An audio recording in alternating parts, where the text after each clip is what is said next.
15 বছর মুখ্যমন্ত্রী, কোথাও ওই তার আগের অত দশক ধরে বিরোধী নেত্রী এবং একটার পর একটা জায়গায় আমি বলছিলাম যে একদম মানে হিন্দিতে বলে নাক মে দম করকে রাখি থি, সরকারকে তার চোখে আঙুল দিয়ে তার ভুলগুলো দেখিয়ে দেয়া, সেই সময়টাকে, সেই লড়াইটাকে, সেই যুদ্ধটাকে মিস করেন? আজকে তো তার থেকেও বেশি লড়াই করতে হচ্ছে। আজকে সরকারের থেকেও আমরা প্রধান বিরোধী দলে পরিণত হয়ে গেছি। বিজেপির এক একটা নেতা দেখো 20টা করে গাড়ি নিয়ে ঘুরে পেছনে, 20টা করে সিআরপিএফের কনভয়, বিএসএফের কনভয়, সিএপিএফের কনভয়। তারা এমন করে লাটসাহেবিপনা করে, আর হিউম্যান রাইটস থেকে শুরু করে, ন্যাশনাল কমিশন থেকে শুরু করে, বিভিন্ন এজেন্সি থেকে শুরু করে যে অত্যাচার ওরা চালাচ্ছে, যেদিন ক্ষমতা থেকে এসছে 2014 সাল থেকে, এখানে তো বিরোধী দলের থেকেও বেশি আমাদের অত্যাচারিত হতে হচ্ছে।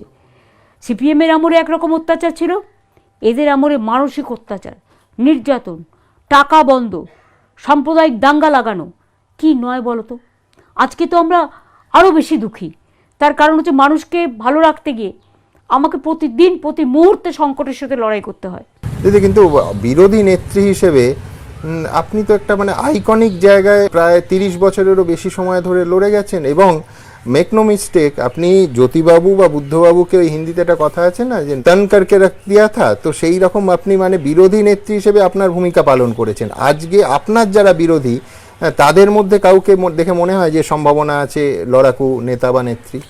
এখনকার সবটাই ন্যারেটিভ আর নেগেটিভ, কনস্ট্রাকটিভ কিছু নেই, টোটালটাই ডিস্ট্রাকটিভ। কিন্তু আপনার টেম্পারামেন্ট এখন মানে অনেকটা আগে যেরকম প্রচণ্ড ক্ষুব্ধ হয়ে একদম পদত্যাগপত্র ফেলে দিয়ে কলকাতায় চলে আসছেন, আমার মনে আছে এই ছবিটা, যে সেইখানে নাকি ব্রিগেডে এখনো পর্যন্ত রেকর্ড ভিড়ের একটা সভায় আপনি সোজা একদম দিয়ে চলে এসেছিলেন, কি না বাংলার মানুষের পাশে থাকতে হবে। দেখো, এখন তো আমি বাংলায় আছি, হ্যাঁ, এই রাজ্যটার জন্যই তো সারা জীবন আমি লড়াই করে গেছি। তো আমি যদি বাংলাটাকে ছেড়ে দিই, আমি আমার বিরুদ্ধে আমার পদত্যাগ দেবো?